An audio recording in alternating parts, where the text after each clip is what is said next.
Dentro de los virus tenemos que diferenciar que el virus se categoriza por su tipo de ácido nucleico. Puede tener ADN o puede tener ARN, pero no tiene los dos. Los virus principalmente tienen dos componentes, una cápside y una cubierta. La cápside es propia de cada virus. Recordemos que los virus no tienen un mecanismo propio. Ellos usan la maquinaria enzimática de la célula hospedadora para poder replicarse, poder conformarse y poder ensamblarse para posteriormente causar los cuadros de viremia. La cápside está conformada por el ácido nucleico, que puede ser el ADN o el ARN, y por una cubierta proteica, que lo que forma es la nucleocápside.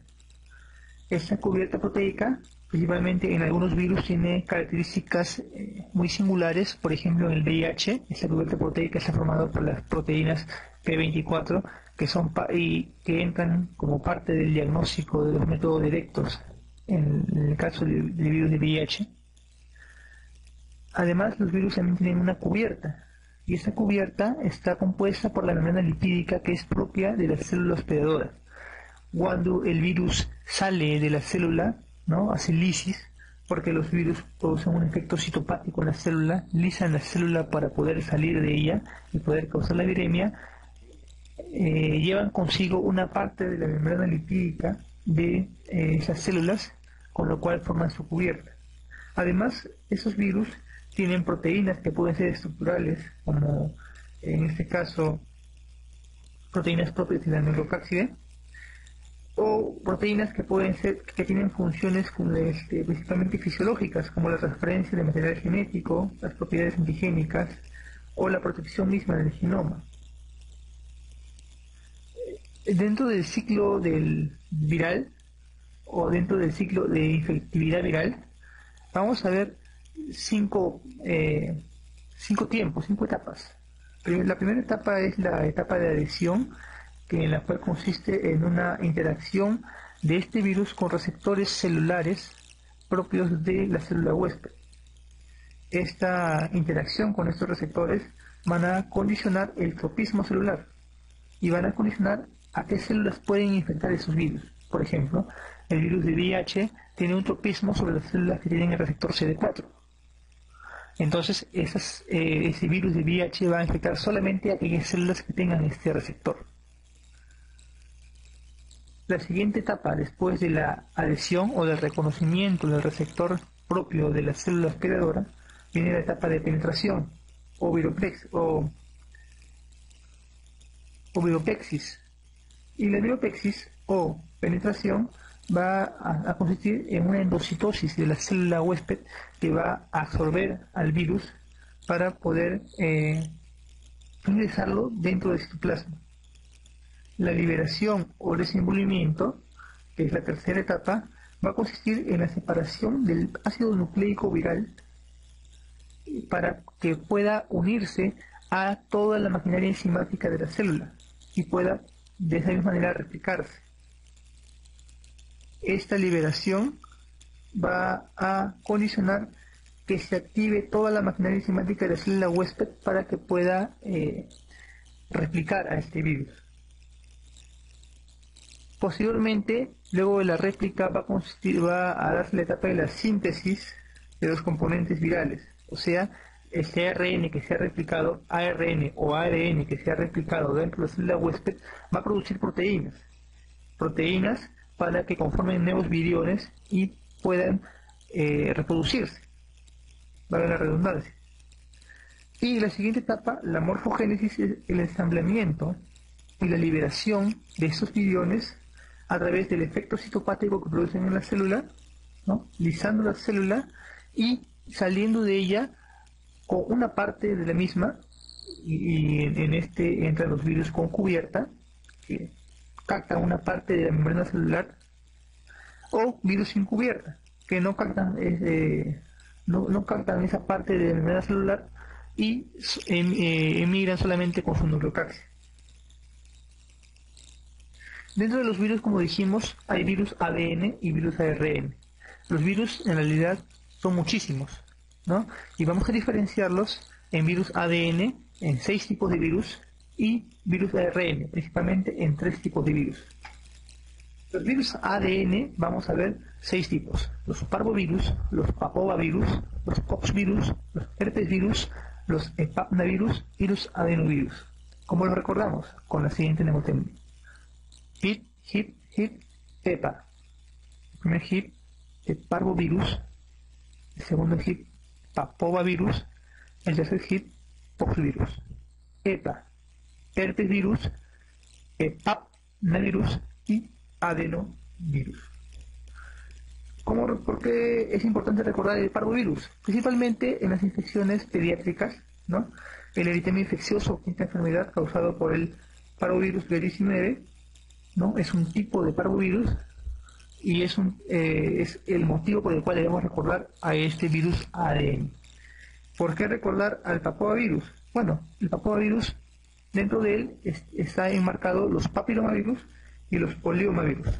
El papilomavirus lo tenemos principalmente en lo que son los condilomas y lo que son los cánceres o las neoplasias cervicales, principalmente las neoplasias cervicales dadas por el 16 y el 18, los condilomas dados principalmente por el 6 y el 11, y las neoplasias nasales, principalmente dadas por los tipos 16 y 51. ¿Y por qué recordar los poliomavirus? Los poliomavirus enmarcan un tipo de virus llamado virus JC. Ese virus es bastante frecuente en lo que son los pacientes con VIH en estadio SIDA y causan lo que es la leucoencefalopatía progresiva multifocal. Principalmente entonces recordemos el papovavirus por los papilomas que marcan a los condilomas y al cáncer de cervix, y a los poliomavirus que causan la leucoencefalopatía multifocal progresiva. ¿Por qué recordar el poxvirus? Bueno, como parte de la historia, recordarlo por el virus de la viruela y actualmente por el molusco contagioso, ¿no? Que es una enfermedad de transmisión sexual, dicho sea de paso. Los herpesvirus son los virus tal vez más recordados, más conocidos. Aquí tenemos a los herpesvirus tipo 1 y tipo 2, que causan lo que son las infecciones herpéticas bucales y las genitales. Aquí tenemos a los virus de la varicela y del herpes zóster. Tenemos al virus del sarcoma de Kaposi, tenemos al virus del exantema súbito, y como parte de ellos también tenemos el virus de Epstein-Barr. Los epapnavirus, ¿no? Vamos a recordar al epapnavirus por el virus de la hepatitis B, también enfermedad de transmisión sexual. Y a los adenovirus vamos a recordarlos porque son los causantes de la mayor cantidad de patologías en la edad pediátrica, como son la diarrea aguda infantil, la queratoconjuntivitis y la fiebre adenofaringoconjuntival. Los ARN virus. Los ARN virus podemos recordarlos principalmente por su conformación o por su forma. Tenemos a las que son de forma helicoidal, a los que son de forma compleja y a los que son de forma icosaédrica. Vamos a recordar primero a los que son las de forma icosaédrica. Los que tienen forma icosaédrica pueden tener cubierta o no. Esto ya depende de su liberación de la célula hospedadora. Los virus con cubierta recordemos solamente a uno, al togavirus o virus de la rubiola, enfermedad exantemática de la infancia. Es importante recordarla por ese motivo. Es un virus, recordemos, ARN virus, el togavirus o virus de la rubiola.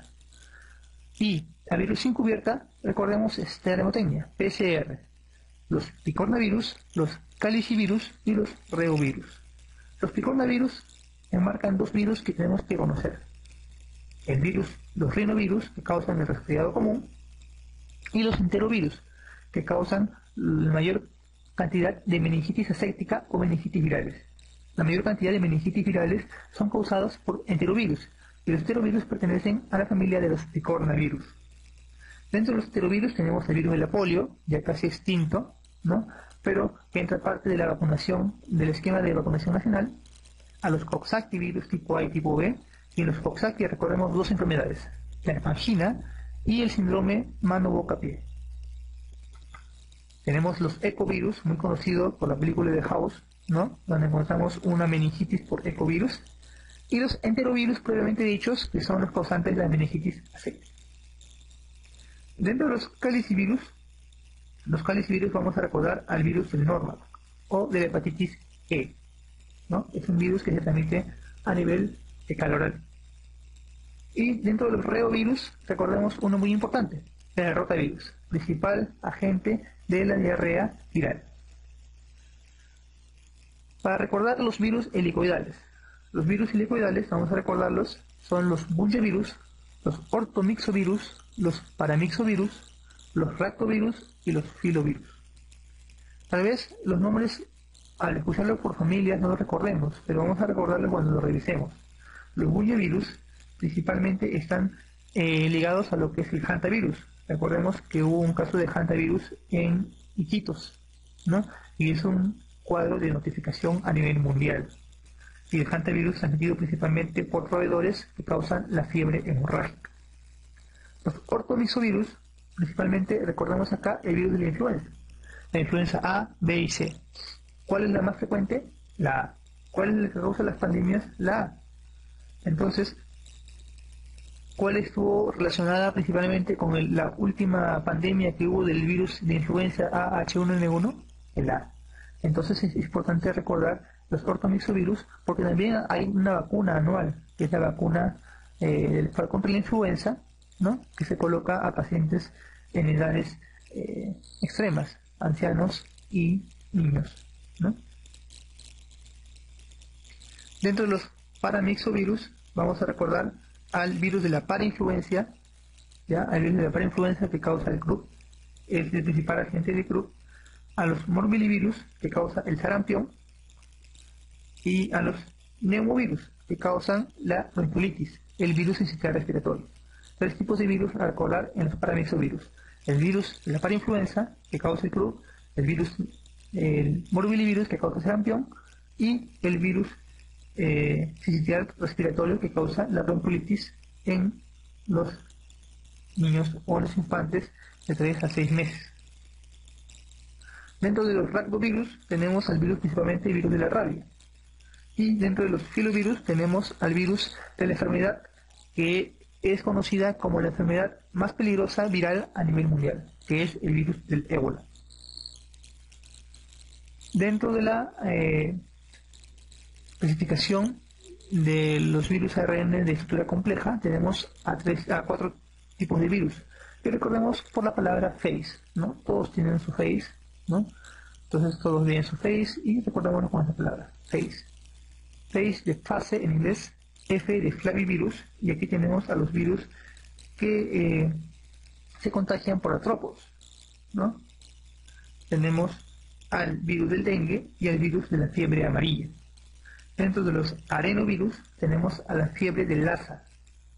Los coronavirus tenemos al virus del SARS y los retrovirus muy conocidos por el virus del VIH, pero también hay otro virus que es el oncovirus que causa el HTLV1 y HTLV2, principalmente ligados a lo que son la paraparesia espástica tropical. Dentro de los fármacos, vamos a tener 3 tipos de fármacos antivirales: los fármacos antiherpéticos, los fármacos antigripales y otros tipos de fármacos. Los fármacos antiherpéticos de repente son los más difundidos y los más conocidos. Tenemos aquí principalmente el aciclovir, el ganciclovir y el foscarnet. El aciclovir principalmente es un análogo de la guanidina, quiere decir que inhibe la ADN polimerasa del virus y disminuye su replicación. Al inhibir esta enzima que produce la replicación del virus, disminuye su replicación, valga la redundancia. El aciclovir puede ser utilizado tanto en pacientes con herpes, con varicela zoster, se puede utilizar en el embarazo y sus principales contraindicaciones sus principales efectos adversos van a ser la nefrotoxicidad y la neurotoxicidad. El ganciclovir es un antiherpético bastante utilizado en pacientes con VIH que tienen infección por citomegalovirus. Sus principales efectos adversos es que causan trombocitopenia y neutropenia.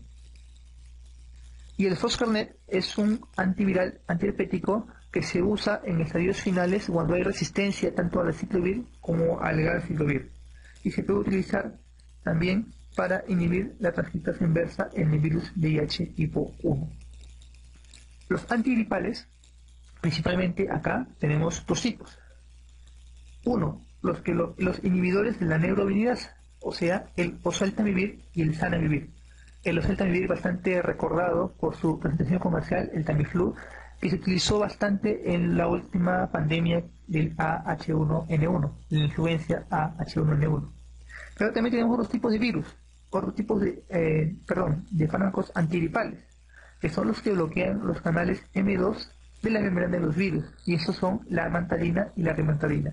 ¿Cuál es la diferencia entre ambos? Primero, la amantadina y la rimantadina solamente atacan el virus tipo A en la influenza. El oseltamivir y el zanamivir atacan el tipo A y el tipo B. Después, la amantadina y la rimantadina causan rápida resistencia al virus de la influenza, cosa que no lo hacen el oseltamivir y el zanamivir. Y la amantadina y la rimantadina causan mucho más efectos adversos. Entonces, muchas más ventajas para los virus inhibidores de la neuraminidasa, o sea, el oseltamivir y el zanamivir. Como recordamos a estos cuatro fármacos antigripales por la neumonía rosa de rimantadina, oseltamivir, zanamivir y amantadina. Otros tipos de antivirales. Tenemos al interferón, ¿no? El interferón, que puede ser el interferón alfa, beta o gamma. Principalmente utilizado en patologías, el interferón alfa, en patologías como la hepatitis B o la hepatitis C crónica. El interferón beta, principalmente utilizado en la hepatitis C. Y otro fármaco más, la ribavirina, utilizado bastante en las infecciones por virus del sistema respiratorio y infecciones por virus de la hepatitis C. Eso asociado con interferón beta. Repasemos los herpes virus, que son tal vez los virus más preguntados en los exámenes de salud y de NAM. Dentro de los herpes virus tenemos al simplex virus, al varicelovirus, al citomegalovirus y a otros herpes virus. El virus simplex virus, ¿no? El virus del herpes simple, puede ser de dos tipos, tipo 1 y tipo 2. Causan principalmente lo que son las lesiones faciales, lesiones bucales o genitales. ¿Cuál causa cada tipo de lesión? Los dos pueden causar tanto lesiones bucales como lesiones genitales, pero el más frecuente que causa lesiones bucales o bucofaciales va a ser el tipo 1. La prima infección por tipo 1 es la gingivostomatitis herpética y la recidiva de la misma es el herpes facial. La prima infección del tipo 2 a nivel genital va a ser dado por lesiones bilaterales en genitales externos. Es importante recordar que los virus del herpes simple tipo 1 y tipo 2 no se van a eliminar, van a quedar en un estado latente dentro del cuerpo de por vida. ¿Cómo funciona esta patogenia de este virus? El virus va a penetrar por mucosas o por rosaduras a nivel del cuerpo, va a migrar a nivel de las neuronas ganglionares y va a mantenerse a ese nivel.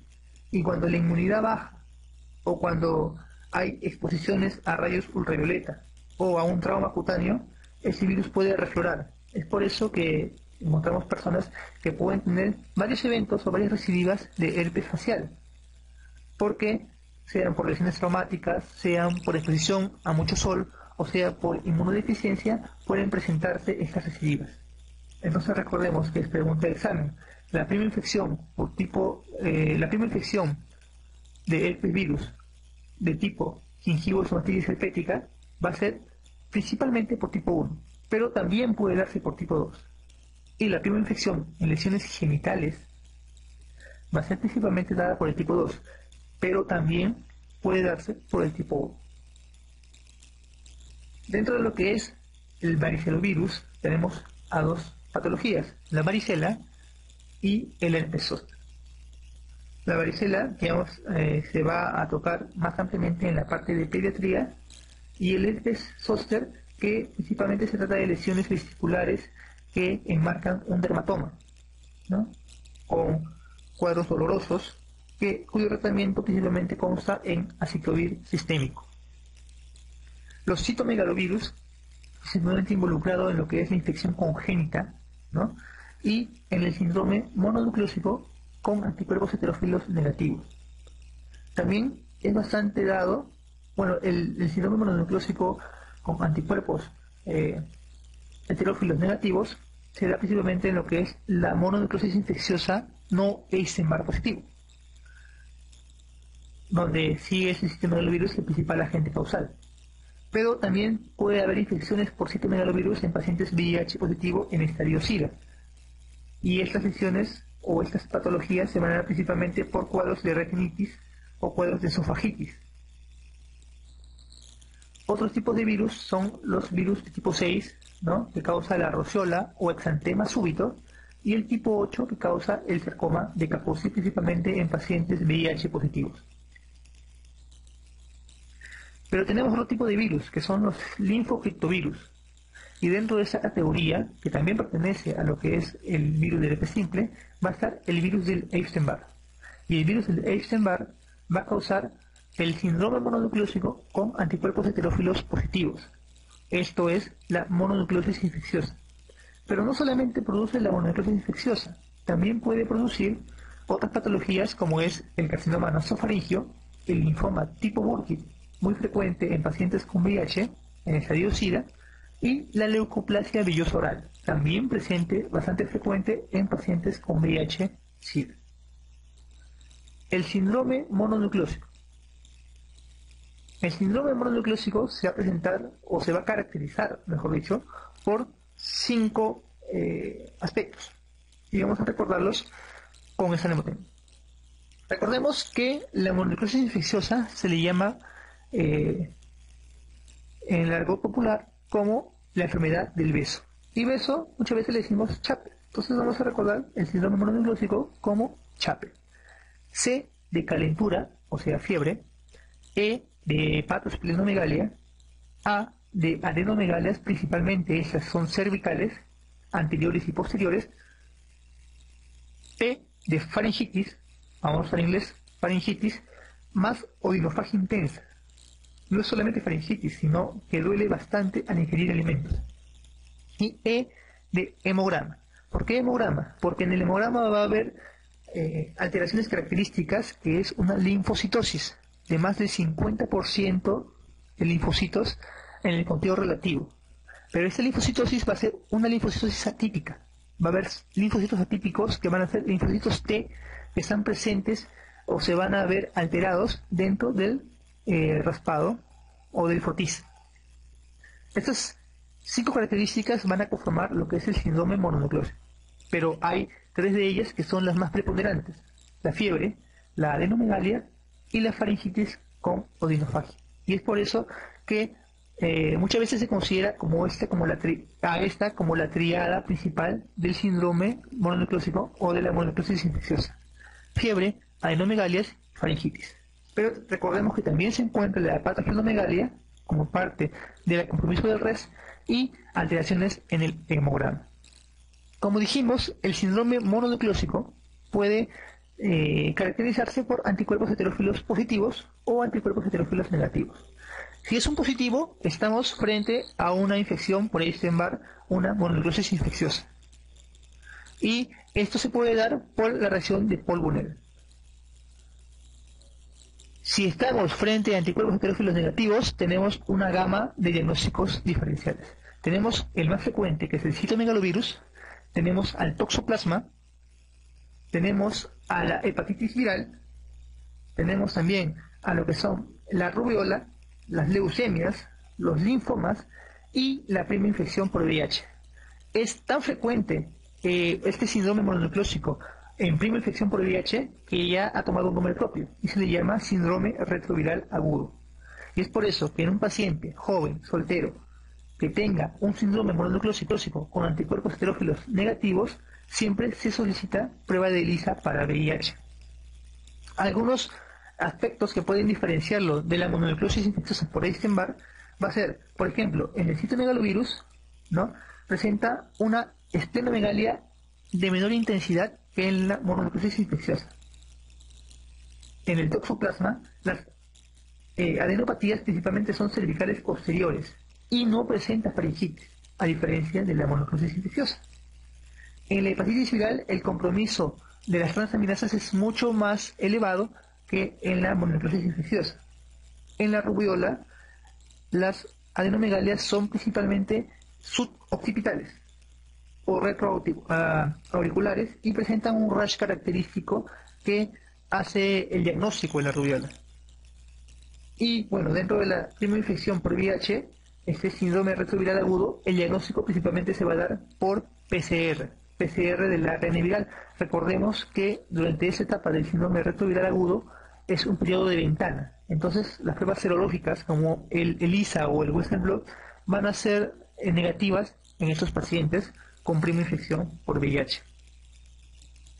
Para la infección por la mononucleosis, principalmente la primera infección, vamos a observar la inmunoglobulina M, ¿no? Anticaxidiviral, antígeno de caxidiviral positivo o elevado, o los antígenos nucleares, el anti-ETNA, esto que se eleva entre las 3 y las 6 semanas post-infección. El tratamiento del síndrome mononucleósico principalmente es sintomático. Pasamos a algunas preguntas de lo que ha propuesto ENAN y Salud en los últimos años. La gingivostomatitis herpética es la forma clínica más frecuente de la infección primaria debida a. Recordemos que la gingivostomatitis herpética es dada por los simples virus, y los simples virus pueden causar lesiones bucofaciales o lesiones genitales, tipo 1 y tipo 2. Y cualquiera de estas dos puede causar una gingivostomatitis herpética. Pero ¿cuál es el más frecuente? El tipo 1. El sarcoma de Kaposi es producido por, recordemos que el sarcoma de Kaposi, que se presenta en pacientes con VIH, ya en estadio SIDA, principalmente se va a dar por el herpes tipo 8. Un varón de 20 años que nota lesiones eritematosas, pruriginosas y dolorosas en la región escrotal, antecedentes de relaciones sexuales hace 5 días, y el examen clínico presencia de vesículas y úlceras eritematosas en bolsa escrotal. ¿Cuál es el diagnóstico? Aquí nos enmarcamos dentro de lo que es el síndrome de úlcera genital en las enfermedades de transmisión sexual. Y cuando encontremos unas lesiones dentro de estos síndrome, tenemos 3 patologías: herpes, sífilis y chancroide. Pero la sífilis y el chancroide van más para úlcera, y más para vesícula va lo que es el herpes viral. Y el herpes genital principalmente está dado por el herpes tipo 2. ¿Cuál es la lesión dérmica del herpes zóster no complicado? Bueno, el herpes zóster no complicado es la vesícula que se extiende a nivel de un dermatoma. Recordemos que ya en pacientes con VIH ya no solamente un dermatoma, ya compromete varios dermatomas, y a eso le llama herpes zóster complicado. ¿Cuál es el diagnóstico de mononucleosis infecciosa por virus de Epstein-Barr?